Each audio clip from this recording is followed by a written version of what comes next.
শিলচর শহরের ভবিষ্যৎ নগর পরিকল্পনায় বড়সড় পদক্ষেপ হিসেবে ক্যাপিটাল পয়েন্ট সংলগ্ন ট্রাঙ্ক রোড থেকে রাঙ্গিরখাড়ি পয়েন্ট পর্যন্ত এলিভেটেড করিডোর নির্মাণ প্রকল্প ঘিরে জনমত সংগ্রহে উদ্যোগী হয়েছে কাছাড় জেলা প্রশাসন। এই উদ্যোগে আগামী 19 নভেম্বর 2025 তারিখে বিকেল 3টে বঙ্গভবন শিলচরে এক জনসভা আয়োজিত হচ্ছে। প্রশাসনের বক্তব্য, স্বচ্ছতা, জনসম্পৃক্ততা এবং যৌথ সিদ্ধান্ত এই তিনটি মূল মানদণ্ডকে সামনে রেখে প্রকল্পের প্রতিটি ধাপে মানুষের মতামতকে সর্বোচ্চ গুরুত্ব দেওয়া হবে। শহরের দীর্ঘদিনের যানজট, রাস্তাঘাটের ওপর চাপ এবং ব্যস্ত বাণিজ্যিক এলাকার সংকট দূর করতে এই উঁচু সড়ক প্রকল্পকে গেম চেঞ্জার হিসেবে দেখা হচ্ছে।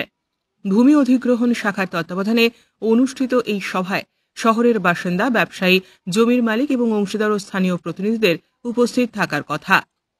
প্রশাসনের মতে অ্যালাইনমেন্ট, জমি সংক্রান্ত বিষয়, পরিবহন ব্যবস্থার উন্নতি প্রতিটি দিকই নাগরিক পরামর্শ শহরের ভবিষ্যৎ রূপরেখা গঠনে গুরুত্বপূর্ণ ভূমিকা নেবে।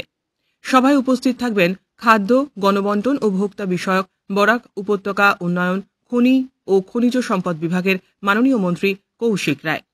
তার নেতৃত্বে ইন্টারঅ্যাক্টিভ আলোচনা অনুষ্ঠিত হবে।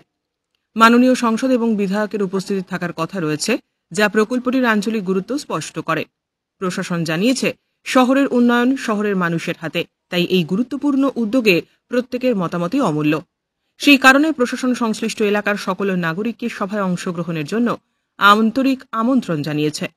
জনস্বার্থে আয়োজিত এই আলোচনায় মানুষের সক্রিয় অংশগ্রহণ প্রকল্পের গতিশীলতা বাড়াবে, এমনটাই বিশ্বাস জেলা প্রশাসনের। তারা জানিয়েছেন, শিলচরের সমন্বিত নগর উন্নয়নে এই উদ্যোগ এক গুরুত্বপূর্ণ মাইল ফলক হয়ে উঠতে চলেছে। Bureau report, CNN24 news, Silchar.